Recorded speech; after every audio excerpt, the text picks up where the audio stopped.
Hello friends, my name is Jitendra Kumar Devangan. In this video I am discussing factor on which ionization energy depend। मतलब यहाँ पर हम लोग ये देखेंगे कि आयनाइजेशन एनर्जी कौन कौन से फैक्टर पर डिपेंड करते हैं। कि हम लोग देखेंगे कि वेरिएशन देखेंगे इसका, और कि पीरियड में क्या होता है इसका वेरिएशन, और ग्रुप में क्या होता है इसका वेरिएशन, इसके बारे में डिस्कस करेंगे। ठीक है, तो यहाँ पर देखते हैं पहले हम लोग फैक्टर कि कौन कौन से फैक्टर पर ये डिपेंड करता है। फर्स्ट फैक्टर ये है कि एटॉमिक साइज पर डिपेंड करता है। क्या होता है, क्योंकि कॉपी निकाल के बैठना, क्योंकि जब तक लिखोगे नहीं तब तक समझ नहीं आएगा ये। ठीक है, क्योंकि यहाँ देख कर समझने वाली तो बात नहीं है, लिखोगे तभी समझ आएगा। ठीक है, तो पहला होता है एटॉमिक साइज पर डिपेंड करता है। एटॉमिक साइज क्या होता है, मैं पिछले क्लास में बात किया था कि एटॉमिक साइज कैसा वेरिएशन कैसा होता है। लेफ्ट टू राइट जाते हैं तो एटॉमिक साइज बढ़ता है, घटता है, और डाउन द ग्रुप जाते हैं तो बढ़ता है। लेफ्ट टू राइट जाने पर साइज क्यों घटता है, मतलब डिक्रीज क्यों होता है साइज, क्योंकि न्यूक्लियर चार्ज बढ़ता है। न्यूक्लियर चार्ज बढ़ने पर क्या होता है, अट्रैक्शन बढ़ता है, अट्रैक्शन बढ़ने पर साइज डिक्रीज होता है। ठीक है, तो साइज जितना छोटा होगा, जैसे इसका साइज देखूँ ये छोटा है और यहाँ पर देखूँ ये साइज बड़ा है। ठीक है, तो यहाँ पर ये फर्स्ट केस है, ये सेकंड केस है। फर्स्ट केस में क्या हो रहा है, न्यूक्लियस से इस इलेक्ट्रॉन के बीच की डिस्टेंस क्या हो रहा है, बहुत पास है। पास है मतलब न्यूक्लियस क्या करेगा, उस इलेक्ट्रॉन को मोस्टली स्ट्रॉन्ग इलेक्ट्रोस्टैटिक फोर्स के थ्रू क्या करेगा, अट्रैक्ट करके रखेगा। ठीक, सेकंड के केस में बोलो तो यहाँ पर जो इलेक्ट्रॉन है और ये न्यूक्लियस होगा, तो क्या करेगा, यहाँ पर डिस्टेंस ज़्यादा है, तो डिस्टेंस ज़्यादा है तो क्या करेगा, स्ट्रांगली मतलब फोर्स से क्या करेगा, अट्रैक्ट नहीं कर पाएगा। तो जितना ज़्यादा, जितना छोटा साइज होगा, साइज जितना छोटा होगा, आयनाइजेशन एनर्जी उतना ज़्यादा होगा। क्यों, क्योंकि इस इलेक्ट्रॉन को निकालने में सबसे ज़्यादा एनर्जी देना पड़ेगा। फर्स्ट केस में जो मतलब स्ट्रांगली क्या हो गया, आकर्षण बल बोलते हैं उसको, अट्रैक्शन फोर्स से क्या करता है, अट्रैक्ट करके रखा है फर्स्ट केस में। ठीक है, फर्स्ट केस में क्या है, बहुत ही स्ट्रांगली अट्रैक्शन फोर्स से क्या करा है, अट्रैक्ट करके रखा है, क्योंकि पास है न्यूक्लियस से। तो यहाँ से इलेक्ट्रॉन को निकालने में क्या होगा, एनर्जी ज़्यादा देना पड़ेगा। इस कारण जितना साइज जितना छोटा होगा उसकी आयनाइजेशन एनर्जी उतना अधिक होगा। ठीक है, तो लेफ्ट टू राइट जाएंगे तो साइड डिक्रीज होता है। ठीक है, तो साइड डिक्रीज होता है मतलब ionization energy left to right जाने पर क्या होगा, बढ़ेगा। मतलब साइज जितना छोटा होगा आयनाइजेशन एनर्जी उतना ही ज़्यादा होगा। सेकंड केस क्या है, न्यूक्लियर चार्ज। न्यूक्लियर चार्ज को हम लोग किससे डिनोट किए हैं, जेड से डिनोट किए हैं। और जेड को हम लोग किससे और डिनोट करते हैं, एटॉमिक नंबर से करते हैं। मतलब जितना ज़्यादा एटॉमिक नंबर होगा, एटॉमिक नंबर मतलब लेफ्ट टू राइट जा रहे हैं तो हाइड्रोजन हीलियम, उसके बाद lithium beryllium boron carbon nitrogen, क्या हो रहा है, लिथियम से लेकर इधर पूरा नियॉन तक जाएंगे। तो क्या हो रहा है, एटॉमिक नंबर बढ़ रहा है, बढ़ रहा है। ठीक है, तो एटॉमिक नंबर बढ़ने पर क्या होता है, न्यूक्लियर चार्ज बढ़ता है। लेफ्ट टू राइट जाने पर न्यूक्लियर चार्ज बढ़ता है। ठीक है, जैसे लिथियम के केस में बोलूँ तो इसके वैलेंस शेल में एक ही इलेक्ट्रॉन होता है। ठीक है, तो इसके आउटर में एक इलेक्ट्रॉन होगा, इसका वैलेंसी एक होगा। तो एक इलेक्ट्रॉन बढ़ने पर, इसकी वैलेंसी एक होने पर न्यूक्लियस में एक पॉजिटिव चार्ज बढ़ेगा। उसी प्रकार इधर राइट में मैं क्लोरीन के पास जाऊँ तो क्लोरीन के केस में क्या हो जाएगा, क्लोरीन के केस में हो जाएगा, इसके वैलेंसी में कितना हो जाएगा, क्लोरीन के 5 होता है। अब 5 होता है तो न्यूक्लियस में 5 प्रोटॉन बढ़ जाएंगे, 5 प्रोटॉन बढ़ जाएंगे। तो 5 प्रोटॉन बढ़ जाएंगे तो इस बाहर में जो इलेक्ट्रॉन होगा उसको क्या करेगा, और स्ट्रांगली अट्रैक्ट करके, यहाँ पर एक ही प्रोटॉन था तो इलेक्ट्रॉन को कम मतलब अट्रैक्शन से अट्रैक्ट करेगा। ठीक है, कम फोर्स से अट्रैक्ट करेगा। यहाँ पर ज़्यादा चार्ज है तो ज़्यादा चार्ज है तो मतलब कम, मतलब ज़्यादा से अट्रैक्ट करेगा, यहाँ पर कम से करेगा, यहाँ से ज़्यादा से करेगा। मतलब हम लोग यहाँ बोल सकते हैं कि न्यूक्लियर चार्ज बढ़ने पर क्या होता है, अट्रैक्शन बढ़ता है। अट्रैक्शन बढ़ने पर उसमें क्या होता है, एनर्जी को निकालने में बहुत मतलब हमको क्या करेगा, वहाँ पर इलेक्ट्रॉन है उसको निकालने में बहुत ही एनर्जी देना पड़ेगा। ठीक है, तो एटॉमिक क्या हो रहा है, मैं बताया था कि लेफ्ट टू राइट जाते हैं तो क्या होता है, एटॉमिक नंबर बढ़ता है जिससे न्यूक्लियर चार्ज बढ़ता है। न्यूक्लियर चार्ज बढ़ने पर क्या होता है, साइज डिक्रीज होता है। तो जितना छोटा साइज होता है उसमें क्या होता है, आयनाइजेशन एनर्जी उतना ही अधिक होता है। तो यहाँ पर भी वही केस है, वही फंडा है, क्योंकि लेफ्ट साइड जाने पर न्यूक्लियर चार्ज बढ़ता है, जेड बढ़ता है, इस कारण आयनाइजेशन एनर्जी भी क्या होता है, बढ़ता है, मतलब डायरेक्टली प्रोपोर्शनल होते हैं।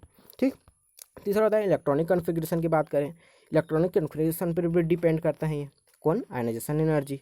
ठीक है, तो आयनाइजेशन इलेक्ट्रॉनिक कॉन्फ़िगरेशन में ये होता है कि ये स्टेबिलिटी पर डिपेंड होता है। दो स्टेबल कंडीशन होते हैं इसमें, दो स्टेबल कंडीशन होते हैं, एक होता है हाफ फील्ड और दूसरा होता है फुल फील्ड। अब ये हाफ फील्ड क्या होता है, हाफ फील्ड वो कंडीशन होता है जिस पर, जैसे मैं बोलूँ पी के केस में फुल फील्ड कंडीशन होगा जिसमें इसमें पूरा 6 इलेक्ट्रॉन भरा जाएगा। हाफ की कंडीशन बोलेंगे जब इसमें 3 इलेक्ट्रॉन भरा जाएगा। डी में हाफ की कंडीशन बोलेंगे जब इसमें 5 इलेक्ट्रॉन भरा होगा। एफ में हाफ फील्ड बोलेंगे जब इसमें 7 इलेक्ट्रॉन भरा जाएगा। ठीक है, इस प्रकार से इलेक्ट्रॉन भरा जाएंगे तो क्या हो जाएगा, इसमें हाफ फील्ड कंडीशन होगा। और फुल फील्ड कंडीशन कब बोलेंगे, जब पी में पूरा 6 इलेक्ट्रॉन भरा जाएगा।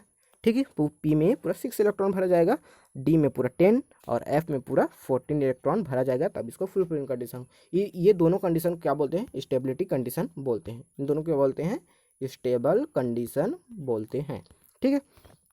अब उसके बाद देख, यहाँ पर देख लो, मैं लिखा हूँ उसी को देख लो एक बार। Half fill condition P3 D5 F7 half fill condition है, क्योंकि P में 6 इलेक्ट्रॉन भरा जाता है, 3 ऑर्बिटल होते हैं, जिसमें पर ऑर्बिटल में कितने इलेक्ट्रॉन भरे जाते हैं? 2।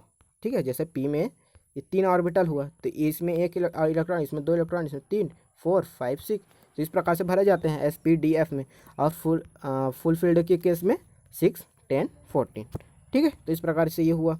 और किस पर डिपेंड करता है? पेनिट्रेशन पावर पर डिपेंड करता है। पेनिट्रेशन पावर वो होता है, ये इसमें एक सीक्वेंस होता है, S block, P block, D block, F block. तो एस ब्लॉक का पेनिट्रेशन सबसे ज़्यादा होता है as compare to P, P का ज़्यादा होता है as compare to D, D का ज़्यादा होता है एज कम्पेयर टू एफ। तो यहाँ पर एस का क्यों ज़्यादा होता है? अब ये भी बात है। एस का यू इसलिए ज़्यादा होता है क्योंकि एस का शेप होता है, एस ब्लॉक का शेप कैसा होता है? स्पेरिकल होता है। और न्यूक्लियस कैसा होता है? ये हो गया अपना न्यूक्लियस। अब एस ब्लॉक का साइज है स्फेरिकल, तो स्फेरिकल साइज है, तो यहाँ का जो न्यूक्लियस है, इन सभी यहाँ पर जो इलेक्ट्रॉन होगा, एस ब्लॉक का जो इलेक्ट्रॉन होगा, उसको स्ट्रांगली अट्रैक्ट करेगा, क्योंकि स्फेरिकल साइज है।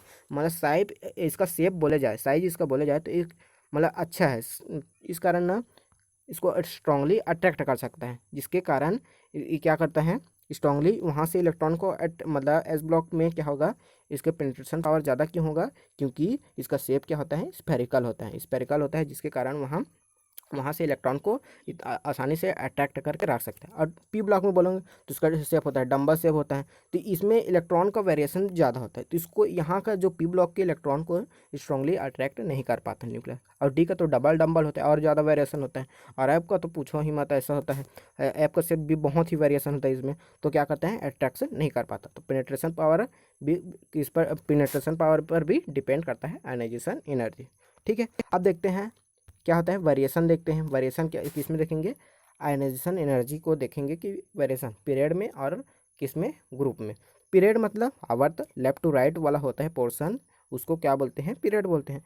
अब पीरियड, अगर फर्स्ट पीरियड की बात करें तो इसमें 2 इलेक्ट्रॉन होते हैं 2 इलेक्ट्रॉन, हाइड्रोजन और हीलियम जी। ठीक।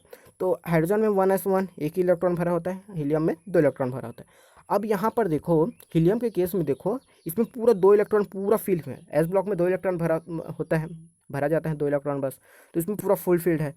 तो हाईएस्ट आयनाइजेशन एनर्जी होता है पूरा पीरियोडिक टेबल में बात करें, पूरा पीरियोडिक टेबल में बात करेंगे तो सबसे हाईएस्ट आयनाइजेशन एनर्जी हीलियम का होता है। क्यों? क्योंकि लेफ्ट टू राइट जाने पर आयनाइजेशन एनर्जी बढ़ता है, अभी शुरू में ही बताया था, क्योंकि साइज लेफ्ट टू राइट जाने पर डिक्रीज होता है, डिक्रीज होने पर क्या होता है? न्यूक्लियर चार्ज बढ़ता है, न्यूक्लियर चार्ज बढ़ता है तो क्या होता है? न्यूक्लियर चार्ज बढ़ने पर क्या होता है?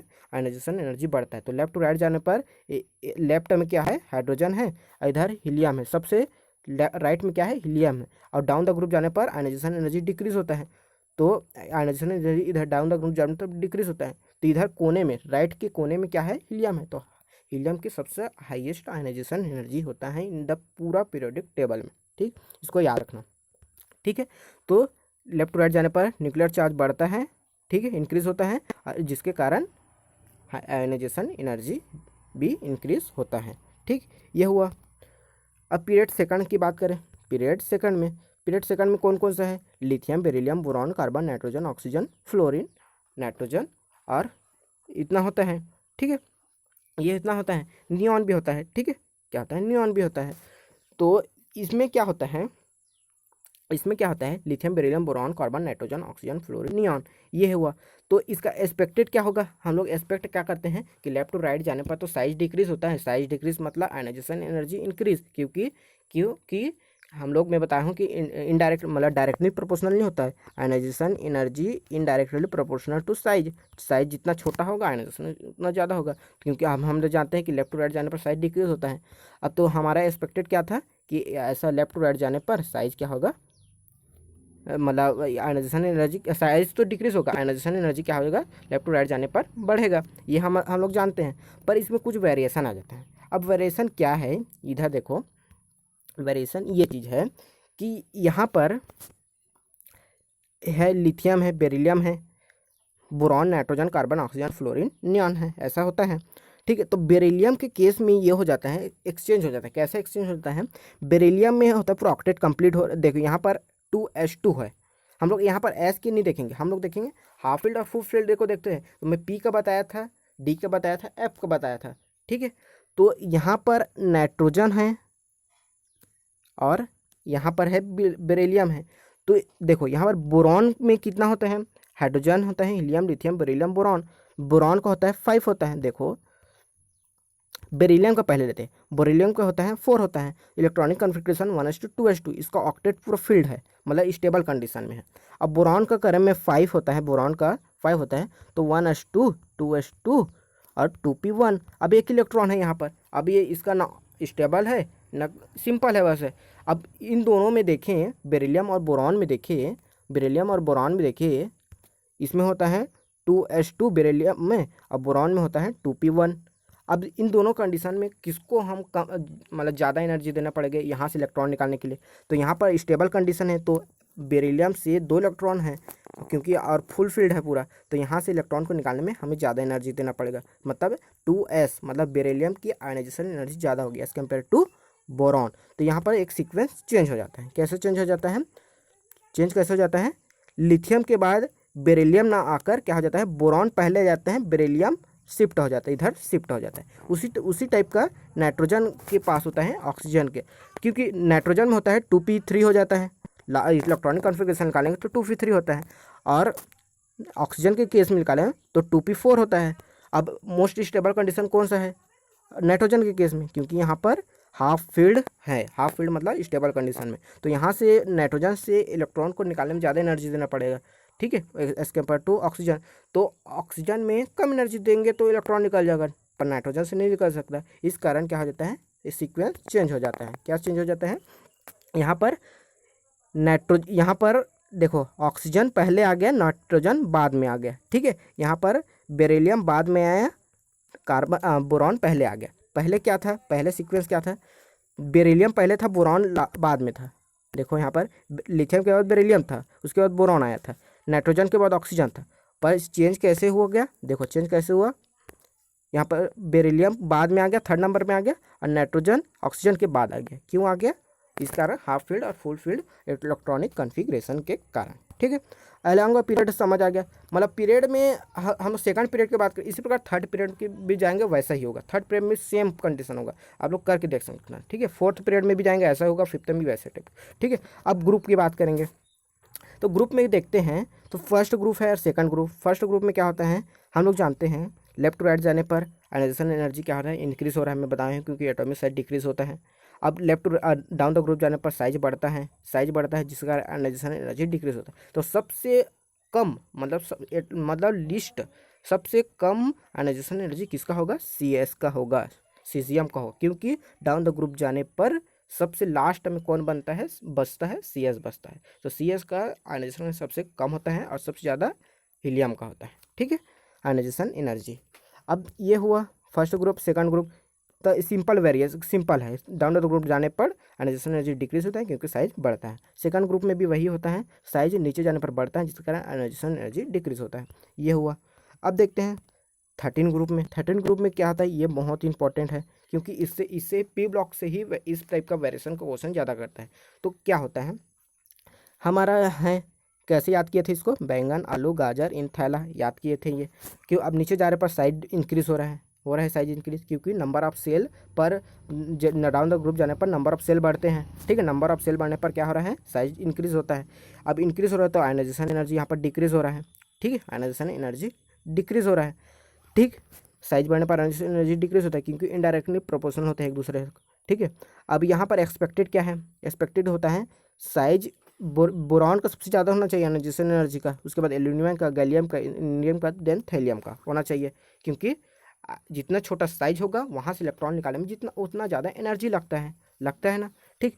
अब यहाँ पर बोरॉन का साइज सबसे छोटा है तो यहाँ से एनर्जी ज़्यादा लगेगा निकालने के लिए यहाँ से इलेक्ट्रॉन को, देन एल्यूमिनियम का, then gallium, then indium, then thallium. पर ये होता है ऐसा नहीं है, एक्चुअल में इसका वेरिएशन देखेंगे तो उसमें कुछ चेंजेस आ जाते हैं। पहले आ जाता है बोरॉन, उसके बाद थैलियम सेकंड में आ जाता है, ठीक। उसके बाद आता है गैलियम, उसके बाद एल्यूमिनियम, उसके बाद इंडियम। अब ये क्यों हुआ? होता है इसलिए है क्योंकि देखो ध्यान से देखना, हम लोग डाउन द ग्रुप गए, डाउन द ग्रुप जाते हैं तो हम लोग जाते हैं फिफ्थ फिफ्थ मतलब फिफ्थ से सिक्स में जाते हैं, पीरियड में जाते हैं, हमको क्या मिलता है, लेंथेनॉइड एलिमेंट मिलता है। तो लेंथेनॉइड एलिमेंट क्या होता है, लेंथेनॉइड कंट्रैक्शन होता है। मैं बताया था पिछले क्लास में बताया था, अगर लेंथेनॉइड कंट्रैक्शन पता नहीं तो उसको देख लेना, मैं डिस्क्रिप्शन में उसको लिंक डाल दूंगा, ठीक है। तो आप लोग देख लेना। तो हम लोग जानते हैं लेंथेनॉइड कंट्रैक्शन होता है। तो थैलियम क्या होता है, जो थैलियम है लेंथेनॉइड कंट्रैक्शन होता है ना, उसके बाद आता है एलिमेंट। क्या होता है, थैलियम लेंथेनॉइड कंट्रैक्शन के बाद आता है एलिमेंट। इस कारण इसका क्या होता है, साइज डिक्रीज होता है। क्योंकि लेंथेनॉइड में क्या होता है, लेंथेनम मतलब एफ ब्लॉक में इंटर करता है इसके इलेक्ट्रॉन। अब एफ ब्लॉक का शील्डिंग पावर या स्क्रीनिंग पावर बहुत पुअर होता है, इस कारण इसका साइज बहुत छोटा होता है। अब एफ ब्लॉक का साइज बहुत छोटा होता है, तो उसके बाद आ रहा है थैलियम, इस कारण इसका भी साइज बहुत छोटा हो जाता है। तो ये लगभग बोरॉन एल्यूमिनियम से छोटा ही हो जाता है। मतलब ये क्या होता है, बोरॉन से थोड़ा सा बड़ा होता है, इसका साइज थोड़ा सा बड़ा होता है, मतलब इसके लगभग बराबर बोल सकते हैं, ठीक है। तो इसके कारण यहाँ पर लेंथेनॉइड कॉन्ट्रैक्शन यहाँ पर लिख लेना, यहाँ पर क्या होता है, due to lanthanoid contraction size decrease है। तो इस कारण बोरॉन के बाद ये आ जाता है थैलियम आ जाता है, ठीक है। अब यहाँ पर गैलियम अपना सेम पोजीशन बनाए हुए हैं। अब यहाँ पर इंडियम की जगह एल्यूमिनियम क्यों आ जाता है, क्यों आ जाए, इसलिए आ जाता है क्योंकि यहाँ पर क्या हो जाता है, ट्रांजिशन कॉन्ट्रैक्शन होता है। क्या हो जाता है, ट्रांजिशन मतलब डी ब्लॉक के एलिमेंट को ट्रांजिशन एलिमेंट बोलते हैं। तो ट्रांजिशन कॉन्ट्रैक्शन मतलब ट्रांजिशन एलिमेंट में क्या हो जाता है, कंट्रैक्शन। जिस प्रकार लेंथेनॉइड कॉन्ट्रैक्शन होता है उसी प्रकार क्या होता है, ट्रांजिशन कॉन्ट्रैक्शन होता है, जिसके कारण साइज डिक्रीज होता है। तो यहाँ पर गैलियम का साइज होता है एल्यूमिनियम के साइज के बराबर हो जाता है लगभग। तो क्या होता है, गैलियम बड़ा होता है, उसके बाद एल्यूमिनियम, उसके बाद इंडियम, सबसे लास्ट में चले जाता है अपना इंडियम चले जाता है। तो इस प्रकार से अपना ये वेरिएशन चलता है, तो इसको याद रखना। और अगर याद करने का तरीका और बताऊं तो इसको ग्राफ से याद कर लेना। डब्लू जानते हो ना, ये होगा एटॉमिक साइज है, नीचे क्या है, एटॉमिक साइज है, नीचे जा रहा है, मतलब साइज क्या हो रहा है, एटॉमिक नंबर बढ़ते जा रहा है, और जिससे आयोनाइजेशन एनर्जी का वेरिएशन देख रहे हैं। तो बोरॉन के बाद क्या आ रहा है, अपना एल्यूमिनियम आ रहा है। ये तो ये क्या है अपना, देखो यहाँ पर ये अपना एटॉमिक नंबर है, ठीक है, एटॉमिक नंबर है। बोरॉन के बाद एल्यूमिनियम आता है, बोरॉन के बाद एल्यूमिनियम, गैलियम, इंडियम, थैलियम। अब इसमें हम लोग आयोनाइजेशन एनर्जी का वेरिएशन देखें तो बोरॉन के बाद यहाँ पर क्या आ रहा है, सेकंड में आ रहा है थैलियम। देखो इसकी पिक का, देखो पिक का ऊंचाई, फर्स्ट में ये है, सेकंड में थैलियम है, थर्ड में क्या है अपना गैलियम है, देन एल्यूमिनियम है, देन इंडियम है, ठीक है। इसका जो इंडियम का पीक है, जो नीचे डाउन है, वो क्या है, थोड़ा एल्यूमिनियम से थोड़ा सा नीचे होता है, ठीक है। तो इस प्रकार से इसको याद कर सकते हैं।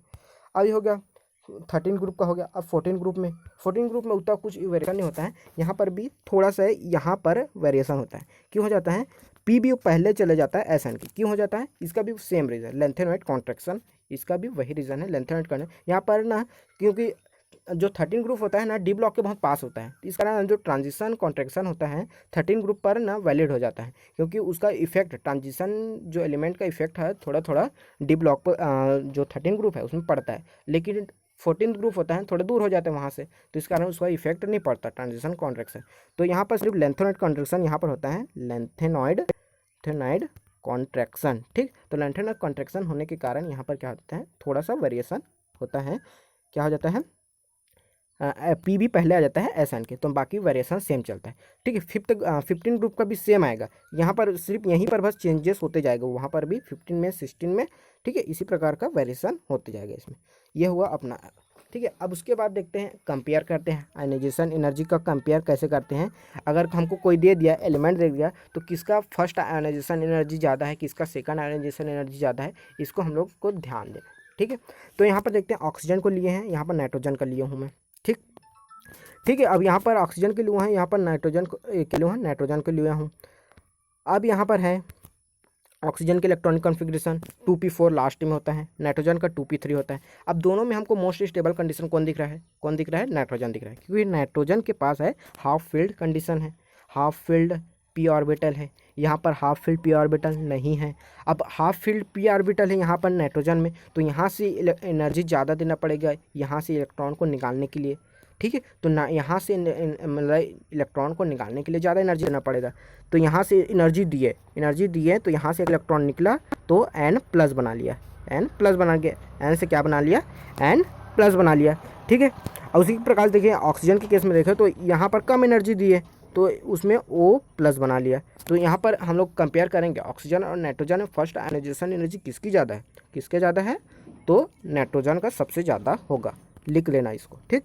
उसके बाद हम सेकंड आयोनाइजेशन एनर्जी की बात करें, अब ये हो गया 2p4 है यहाँ पर ऑक्सीजन का, ये अब किस में कन्वर्ट हो गया 2p3 में हो गया। अब ये हाफ फील्ड कंडीशन में ये आ गया। अब हाफ फील्ड कंडीशन में ये आ गया तो अब यहाँ से इलेक्ट्रॉन को निकालने में ज़्यादा एनर्जी देना पड़ेगा इसको अब, ठीक है, तभी एक इलेक्ट्रॉन लूज़ कर पाएगा ये, ठीक है। तो यहाँ पर इलेक्ट्रॉन को देने के लिए ज़्यादा एनर्जी चाहिए होगा, हाई हाई एनर्जी चाहिए होगा, ठीक है। और यहाँ पर अब 2p कंडीशन, यहाँ पर तो नाइट्रोजन N+ में 2p कंडीशन है।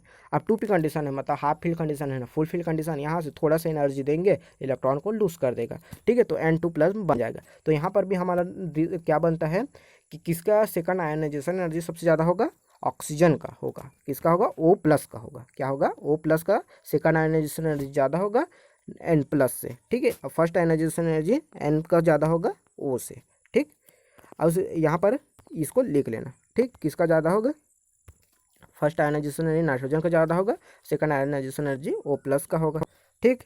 उसी प्रकार सेकंड वेरिएशन और देखते हैं किसका, क्रोमियम और मैंगनीज के बीच देखते हैं।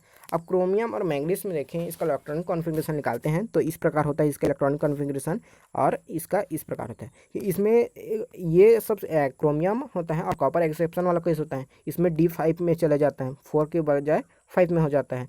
अब इसका तो एक्चुअल है, ये एक्चुअल वाला है, ठीक है, वेरिएशन होता है इसमें क्रोमियम और कॉपर केस में। अब यहाँ से इलेक्ट्रॉन, इसमें लास्ट इलेक्ट्रॉन क्या है, 1 है, S में 1 इलेक्ट्रॉन है, ठीक है। तो यहाँ से क्या करेगा, अब यहाँ पर फुल फिल कंडीशन है, यहाँ पर फुल फिल कंडीशन है, यहाँ अब यहाँ पर नहीं है। तो अब यहाँ दोनों में देखेंगे तो इसमें ज़्यादा एनर्जी देना पड़ेगा हमको इलेक्ट्रॉन को निकालने के लिए, इसमें मैग्नीज के केस में ज़्यादा एनर्जी देना पड़ेगा, तो भी एक इलेक्ट्रॉन को लूज़ करेगा। यहाँ पर फुल फिल कंडीशन है, देखो इसका, अब एक इलेक्ट्रॉन को लूज़ किया तो एक इलेक्ट्रॉन बच गया यहाँ पर, ठीक है। तो यहाँ पर क्या देना पड़ रहा है हमको, ज़्यादा एनर्जी देना, ज़्यादा एनर्जी देना पड़, हाई एनर्जी देना पड़। अब यहाँ पर एक ही इलेक्ट्रॉन है तो इसको क्या कर देगा, थोड़ा सा एनर्जी देंगे, 20-30 को जूल दे दिया, एनर्जी लूज़ कर दिया, ठीक। तो ये इसको क्या करता है, लूज़ कर देता है। तो जिस प्रकार इस प्रकार क्या हो जाता है, Cr+ में बदल जाता है ये, और ये Mn+ में।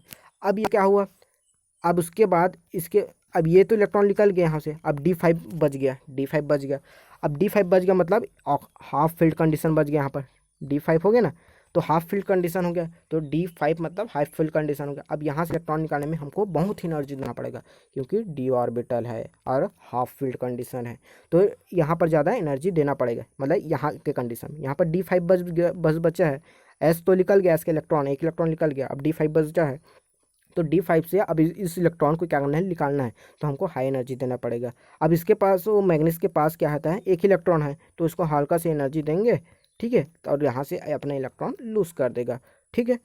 तो इस प्रकार से हम लोग देखें तो फर्स्ट आयनाइजेशन एनर्जी किसकी ज़्यादा होगी, Mn की होगी, ठीक है, मैग्नीज की सबसे ज़्यादा होगी फर्स्ट आयनाइजेशन एनर्जी।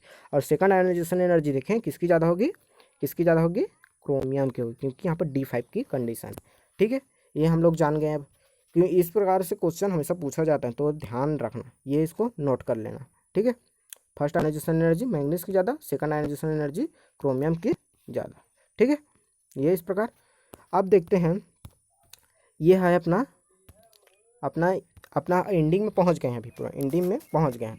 तो आयनाइजेशन एनर्जी देखेंगे, अब सेम मेटल में देख रहे हो, यहाँ पर देखो नाइट्रोजन और नाइट्रोजन+, यहाँ ये मेटल नहीं है, नॉन मेटल है, ठीक है, ये याद रखना, क्योंकि पी ब्लॉक में जितने एलिमेंट होते हैं अधिकतर नॉन मेटल होते हैं, ठीक है। तो ये है सेम चीज़ है, मतलब सेम एटम है, ठीक है, नाइट्रोजन और नाइट्रोजन+ है। अब यहाँ पर देखते हैं, ध्यान देना अब, ठीक है, यहाँ पर कुछ खेल है बाबू, ठीक है। तो यहाँ देखना ध्यान, क्या है, यहाँ पर नाइट्रोजन 7 है, इसका इलेक्ट्रॉनिक कॉन्फ़िगरेशन निकालें तो 2p3 होता है, और इसका निकालेंगे तो 2p2 होगा, क्योंकि यहाँ पर 7 है, यहाँ पर एक इलेक्ट्रॉन निकल गया तो मतलब 6 है, तो 2p2 होगा। अब हम लोग देखते हैं यहाँ से इलेक्ट्रॉन को निकालने में किस में ज़्यादा एनर्जी देना पड़ेगा, आप लोग बोलोगे यहाँ से, क्यों, क्योंकि ये हाफ फील्ड कंडीशन है। तो हाफ फील्ड कंडीशन ये है, इसमें मेन रीज़न ये नहीं है हाफ फील्ड कंडीशन का, क्यों, क्योंकि यहाँ पर एटम अपना क्या है, सेम है, क्या है, एटम अपना सेम है। तो यहाँ पर एटम सेम होने की वजह से जो अपना इलेक्ट्रॉनिक कॉन्फ़िगरेशन वाला हाफ फील्ड और फुल फील्ड वाला जो कंडीशन था वो यहाँ पर वैलिड नहीं होता, ठीक है, यहाँ पर वैलिड ये नहीं होता। मैं पिछले क्लास में बताया था क्या वैलिड होगा, यहाँ पर क्या वैलिड होगा, यहाँ पर वैलिड ये होगा कि मैं पिछले क्लास में बताया था कि थर्ड आयोनाइजेशन एनर्जी सबसे ज़्यादा होता है, देन आयनाइजेशन एनर्जी सेकंड है, उसके बाद आयनाइजेशन एनर्जी फर्स्ट ज़्यादा होता है। इस प्रकार मैं बताया था, पिछले क्लास में बताया था कि थर्ड आयनाइजेशन एनर्जी सबसे ज़्यादा होगा। मतलब फर्स्ट आयनाइजेशन एनर्जी का मतलब क्या समझ रहे हो, एक मेटल है, न्यूट्रल मेटल है, वहाँ से एक इलेक्ट्रॉन को लूज़ करेंगे, एक इलेक्ट्रॉन को लूज़ करेंगे और एम प्लस में क्या हो जाए, कन्वर्ट, मतलब इसको फर्स्ट आयनाइजेशन एनर्जी बोलेंगे। अब सेकंड के लिए क्या बोलेंगे, एम प्लस से फिर से एक इलेक्ट्रॉन लूज़ करे, M2+ में कन्वर्ट हो गया, इसको सेकंड आयनाइजेशन एनर्जी बोलेंगे। ठीक है, तो इस प्रकार से M2+ से क्या करेंगे, एक इलेक्ट्रॉन फिर लूज़ करेंगे तो M3+ बनेंगे, उसको थर्ड आयनाइजेशन एनर्जी बोलते हैं। ऐसा बताया था पिछले क्लास में। तो मैं वहाँ पर लिखाया था, सीक्वेंस बताया था कि थर्ड आयनाइजेशन एनर्जी सबसे ज़्यादा होता है, उसके बाद सेकंड, उसके बाद फर्स्ट, क्योंकि थर्ड मतलब जो सेकंड से क्या करेंगे, आयनाइजेशन एनर्जी, वहाँ से इलेक्ट्रॉन निकालने में हमें बहुत ही एनर्जी देना पड़ता है। क्यों एनर्जी देना पड़ता है, क्योंकि ऐसे ही तो उसके पास इलेक्ट्रॉन कम था और 2 इलेक्ट्रॉन तो पहले से लूज़ हो गया था, एक इलेक्ट्रॉन और मांग रहा है, क्योंकि M2+ में उसका साइज क्या हो रहा है, इलेक्ट्रॉन निकलने के कारण साइज छोटा होते जा रहा है। तो इस कारण थर्ड हम लोग जानते हैं, क्या जानते हैं, थर्ड आयनाइजेशन एनर्जी सबसे ज़्यादा होगा, देन सेकंड, देन फर्स्ट। तो यहाँ पर N+ में है, N+ कैसे कन्वर्ट हुआ होगा, तो N क्या हुआ होगा, एक इलेक्ट्रॉन को दिया हुआ होगा, तब N+ में कन्वर्ट हुआ होगा। ठीक है, अब N+ क्या करेगा, एक इलेक्ट्रॉन को फिर से देगा, अब N2+ में कन्वर्ट होगा। अब किस में ज़्यादा एनर्जी देना पड़ रहा है हमको, इस कंडीशन सेकंड वाला कंडीशन में ज़्यादा एनर्जी देना पड़ा, क्योंकि न्यूट्रल कंडीशन है, एक इलेक्ट्रॉन आसानी से क्या करेगा, एनर्जी देगा और इसको क्या करेगा, एक इलेक्ट्रॉन को रिलीज करके N+ में कन्वर्ट हो जाएगा। अब एक इलेक्ट्रॉन निकल गया है और बोल रहा है मेरे को एक इलेक्ट्रॉन और चाहिए, अब इसमें क्या, अब क्या करेगा, N+ में बहुत ज़्यादा एनर्जी देना पड़ेगा, तभी एक इलेक्ट्रॉन को क्या करेगा, ये अपना लूज करेगा और N2+ में कन्वर्ट होगा। ठीक है, तो इसमें हम अब इन दोनों कंडीशन देखें तो किस में ज़्यादा एनर्जी देना पड़ रहा है, N+ की कंडीशन, क्योंकि ये तो एक चार्ज कंडीशन पहले से है, तो न्यूट्रल है, इसमें कम एनर्जी देना पड़ रहा है, और इसमें चार्ज कंडीशन। ये ऐसा क्यों हो रहा है, क्योंकि यहाँ पर सेम एटम है, सेम एटम होगा ना, तब ये ध्यान रखना है कि यहाँ पर इलेक्ट्रॉनिक कॉन्फ़िगरेशन वाला रूल फॉलो नहीं होगा, ये हमेशा याद ही रखना। ठीक है, तो इस प्रकार से हम लोग यहाँ पर देखेंगे, अगर सेम एटम है तो हम लोग देखेंगे थर्ड आयनाइजेशन एनर्जी सबसे ज़्यादा, उसके बाद सेकंड, उसके बाद फर्स्ट, तो उसको हम लोग देखेंगे। ठीक है, तो यहाँ पर सबसे ज़्यादा क्या होगा, क्या होगा, आयनाइजेशन एनर्जी सबसे ज़्यादा किसका होगा, N+ का होगा, देन मतलब किससे ज़्यादा होगा, N से ज़्यादा होगा, N+ का। इस प्रकार से अपना ये पूरा आयनाइजेशन एनर्जी का पूरा चैप्टर कंप्लीट होता है, मतलब इस टॉपिक का पूरा अपना ये कंप्लीट होता है। ठीक है, क्या होता है, कंप्लीट होता है। इस प्रकार से अपना ये पूरा कंप्लीट हुआ। ओके, फिर हम नेक्स्ट लेक्चर में देखेंगे इलेक्ट्रॉन गेन एंथैल्पी या फिर इलेक्ट्रोनेगेटिविटी को देखेंगे। Okay, thank you, bye.